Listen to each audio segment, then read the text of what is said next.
For more than 400 years, Black Americans were told that patience was virtue, that silence was strength, and that endurance would one day be rewarded. They were asked to remain calm while injustice burned around them, to believe in peace even when peace never believed in them. In that world, the idea of nonviolence was often presented as morality, but Malcolm X dared to ask a dangerous question. What happens when peace exists only for the powerful, and violence is reserved for the oppressed? Malcolm X did not speak from theory. He spoke from lived reality. He challenged the notion that telling a brutalized people to remain nonviolent was an act of wisdom. To him, it was something else entirely, a denial of humanity. He argued that when the state refuses to protect its citizens, when laws fail, courts look away, and violence goes unpunished, then self-defense is not extremism. It is survival. It is dignity. It is intelligence. This is where Malcolm's voice still unsettles us today. He did not glorify conflict, nor did he call for chaos. Instead, he stripped away comforting illusions and exposed a harsh truth. A society cannot demand peace from those it refuses to protect. Real peace, he believed, must be equal.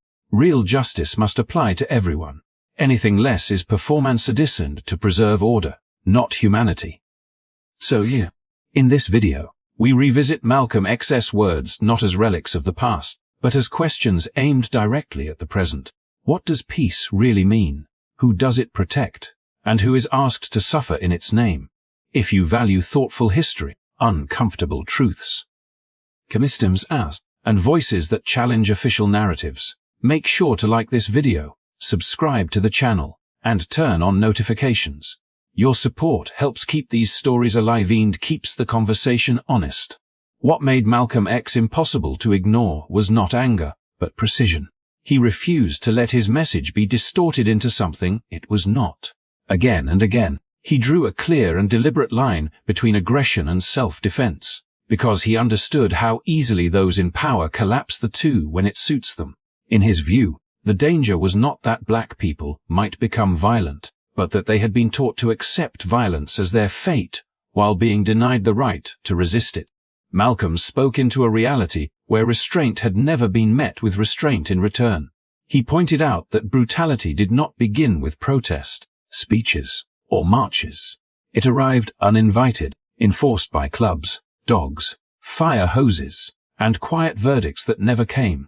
To ask people living under constant threat to promise nonviolence under all circumstances, he argued, was to ask them to surrender their dignity. It was not peace, it was disarmament. What Malcolm insisted upon was not retaliation, but clarity. He emphasized that self-defense was reactive, not provocative. It did not mean seeking confrontation, nor did it mean answering injustice with chaos. It meant refusing to accept harm as normal. It meant drawing a boundary where life, family, and community must be protected when institutions fail to do so. In his words, intelligence demanded that one respond to nonviolence with nonviolence, but that survival required something different when faced with force. This distinction mattered because it challenged the moral framing of the era.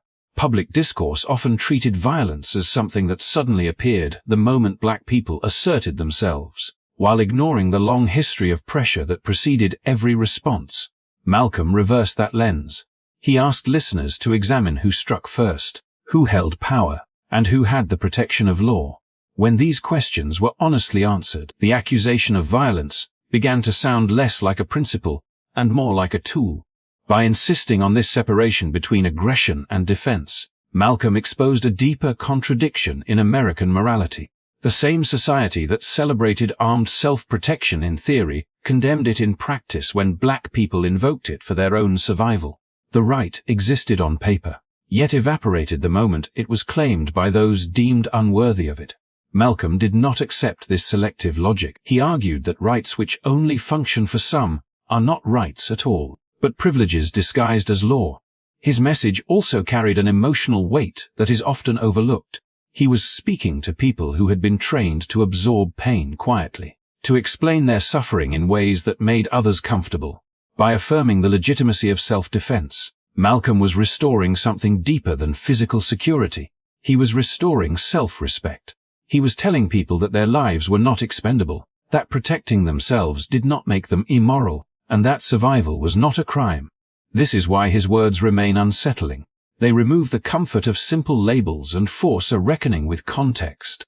Malcolm did not promise safety through submission, nor did he sell rebellion as spectacle. Instead, he offered a hard truth. When justice is absent, defending one's humanity becomes an act of responsibility. In that framing, self-defense is not the breakdown of order, but a response to its failure, and in refusing to blur that line, Malcolm X left behind a message that still demands to be understood, not feared.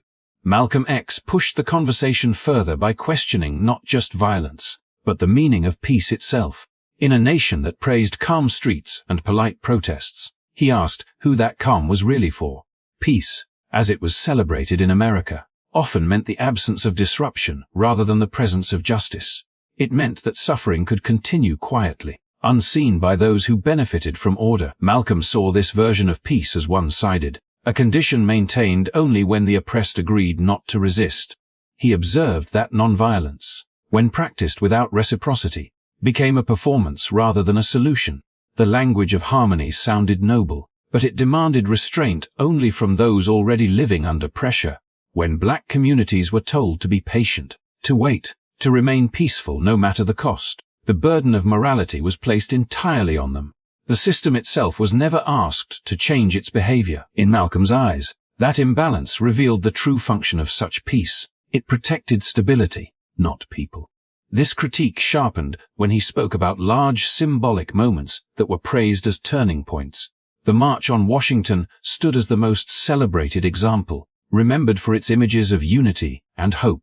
Malcolm did not deny its emotional power, nor did he question the sincerity of those who participated. What he questioned was the outcome.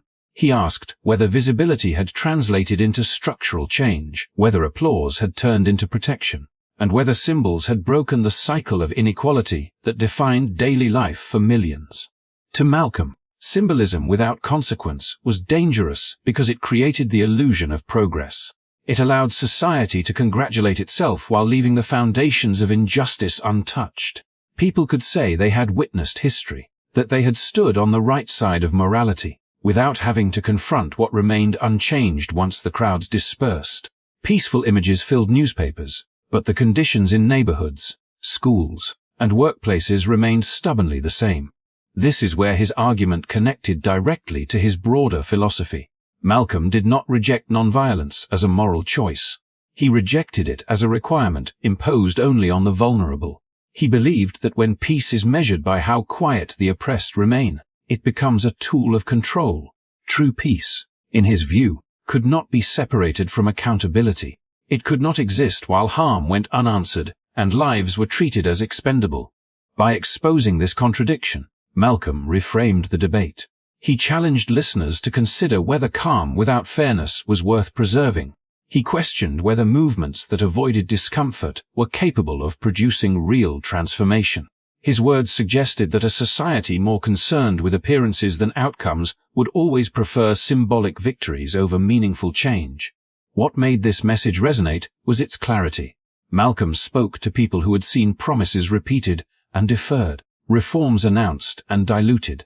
He gave voice to a frustration that had been dismissed as impatience. In doing so, he made it impossible to confuse quiet with justice or unity with equality. His critique of America's idea of peace was not an attack on hope, but a demand that hope be rooted in reality. By the time Malcolm finished making his case, peace could no longer be treated as a neutral concept. It had to be examined, weighed, and challenged. Was it shared, or was it selective? Did it heal, or did it simply maintain order? These were the questions he left behind, questions that continue to echo because they point to an uncomfortable truth. Peace that depends on silence is not peace at all. Malcolm X grounded his arguments not in abstraction, but in memory. He spoke in a landscape filled with names that never received closure and events that never received justice. These were not distant tragedies. They were open wounds carried by communities who watched investigations stall, trials evaporate, justice independent, and accountability disappear. By invoking these unresolved crimes, Malcolm revealed a pattern that could not be explained away as coincidence. It was a pattern of selective justice, one that operated decisively when power was threatened and hesitated endlessly when black lives were taken. He pointed to moments when brutality unfolded in full public view, when harm was undeniable and the perpetrators were known, yet consequences never followed. In those silences, Malcolm saw the true priorities of the state.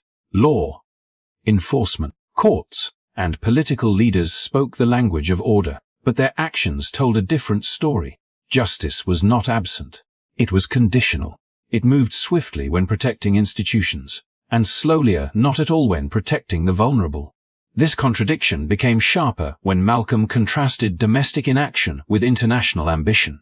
While crimes at home remained unresolved, the government projected itself as a global guardian of freedom, lecturing other nations on democracy, stability, and human rights. Malcolm did not deny the power of those ideals. He questioned the credibility of a nation that preached them abroad while neglecting them within its own borders. How, he asked, could moral authority be claimed overseas when justice was suspended at home? In this comparison, Malcolm exposed hypocrisy not as a flaw, but as a system. The same government that failed to protect black citizens from terror could mobilize enormous resources to influence events across the world. This imbalance revealed what mattered and who did not. Malcolm's critique was not rooted in hostility toward the nation, but in a demand for consistency. If justice was truly a universal principle, it could not be applied selectively without losing its meaning. By naming specific injustices, Malcolm disrupted the comfort of distance. He refused to let history soften into abstraction or allow tragedy to fade into statistics. Each unresolved crime stood as evidence that patience had limits and promises had expiration dates. These examples reinforced his earlier argument about self-defense and peace. When the state abandons its responsibility, people are left to confront danger alone, while being judged for how they respond to that abandonment. This is where his message connected deeply with lived experience. Malcolm was speaking to audiences who had watched grief become routine and accountability become rare. They had seen outrage cycle into silence and official statements replace action. By acknowledging this reality, Malcolm validated emotions that were often dismissed as excessive or dangerous. He reframed anger not as a threat, but as a response to repeated betrayal. At the same time, Malcolm avoided sensationalism. He did not dwell on suffering to provoke fear or resentment. Instead, he used these injustices as proof points in a larger argument about credibility and responsibility. A government that cannot or will not protect its own citizens, he argued, forfeits the right to lecture them on morality. Authority, in his view, had to be earned through action, not declared through rhetoric. This perspective forced listeners to reconsider what justice actually meant. Was it a principle applied equally, or a privilege distributed strategically? Malcolm's answer was clear. Until justice was enforced without regard to race or power, claims of national virtue would remain incomplete. His words turned unresolved crimes into moral evidence, challenging the audience to see beyond official narratives and confront the gap between what was promised and what was practiced. In doing so, Malcolm X did more than criticize. He redefined the terms of the conversation. Justice could no longer be measured by speeches or symbols, but by outcomes. And until those outcomes changed, the silence surrounding these crimes would continue to speak louder than any claim of moral leadership. Malcolm X carried the argument to its deepest foundation by challenging the very framework through which freedom was discussed. He argued that the problem facing black Americans was not merely a lack of civil rights, but a far more fundamental denial that stretched back to the nation's beginnings. Before laws were broken, before promises were delayed, something more basic had already gone wrong. Black people were never fully recognized as human beings within the system that claimed to represent them. So, and without that recognition, no reform could ever be enough. He pointed to the Constitution not as a symbol of hope, but as a document that revealed this exclusion. When it was written, black people were not considered complete persons under the law. They were counted, measured, and categorized in ways that reduced their humanity to fractions. This was not a symbolic oversight. It was a structural decision that shaped everything that followed. Malcolm argued that a system built on such a foundation could not simply be repaired with amendments and legislation. You cannot correct a moral injury. he believed, without first naming it. This is why Malcolm insisted on drawing a clear distinction between civil rights and human rights. Civil rights, in his view, were conditional. They depended on recognition by the same institutions that had once denied black people their humanity. They could be granted, delayed, narrowed, or withdrawn. Human rights, by contrast, existed independently of permission. They were rooted in the simple truth of being human, not in legal approval. Until black Americans were recognized at that level, Malcolm argued, civil rights would always feel temporary and incomplete. He illustrated this contrast by observing how easily others were absorbed into the nation's promise. Immigrants arriving from distant countries could step onto American soil and immediately benefit from constitutional protections. Their humanity was never questioned. Their rights did not require special legislation or endless debate. Malcolm contrasted this with the experience of black Americans, whose ancestors had built the country, yet remained locked in a struggle to be recognized as fully human. Generations later, the disparity revealed that the issue was not law alone, but perception. This insight connected seamlessly with his earlier critiques of peace, justice, and self-defense. A society that does not fully recognize someone's humanity will always interpret their suffering as acceptable and their resistance as threatening. Malcolm argued that this was why calls for patience were so common and accountability so rare. When people are viewed as less than fully human, their pain becomes negotiable, and their lives become expendable. Malcolm's insistence on human rights reframed the struggle entirely. He was no longer asking America to live up to its ideals. He was questioning whether those ideals had ever included black people at all. By shifting the conversation from civil rights to human rights, he moved it beyond domestic politics and into a moral arena that could not be contained by national borders. This was not a plea for inclusion, but a demand for recognition. At the heart of this argument was dignity. Malcolm believed that before equality could be enforced, humanity had to be acknowledged. Without that acknowledgement, progress would always come in fragments, celebrated prematurely and reversed quietly. Laws might change, but attitudes would lag behind. And where humanity is denied, injustice always finds room to survive. By exposing this foundational denial, Malcolm X offered a lens that made sense of every broken promise that came before. He showed that the struggle was not simply about access, opportunity, or reform, but about being seen and treated as fully human. Until that recognition was complete, he warned, no amount of legislation could deliver true freedom. In the final movement of Malcolm X's vision, the focus turns from exposure to construction. After naming injustice, dismantling illusions, listing classes, and challenging false peace, he offers a path forward rooted in self-determination.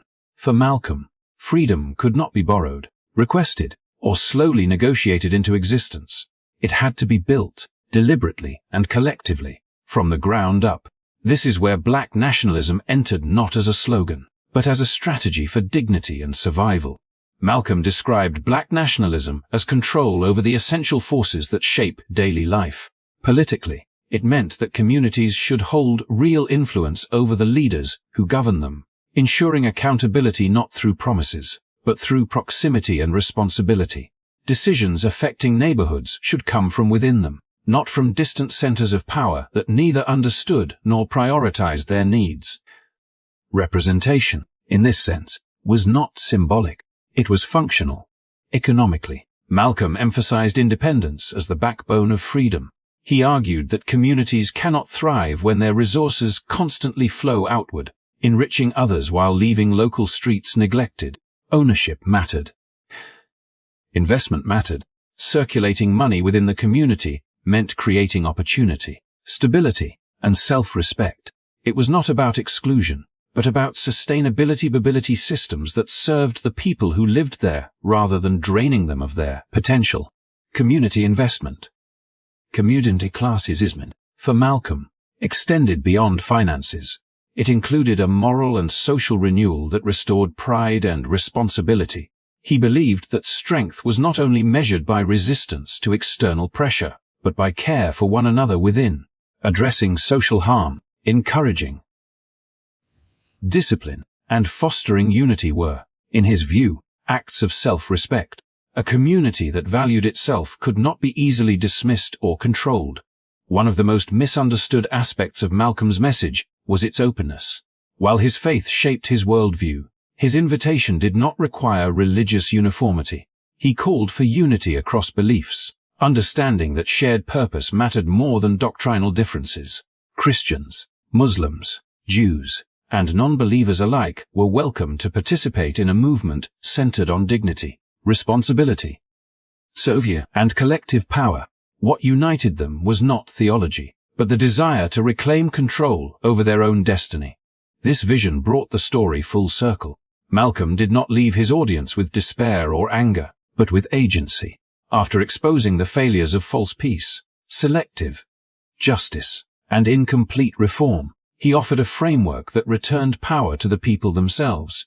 It was not an easy path, nor a quick one. It demanded effort, discipline, and unity, but it was honest.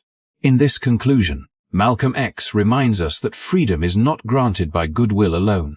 It is sustained by participation, ownership, and self-respect. His message endures because it speaks not only to injustice, but to possibility of building something stronger where something was denied. Thank you for listening and staying with this story to the end. If you found value in this exploration of history and ideas, please take a moment to like the video, subscribe to the channel, and turn on notifications.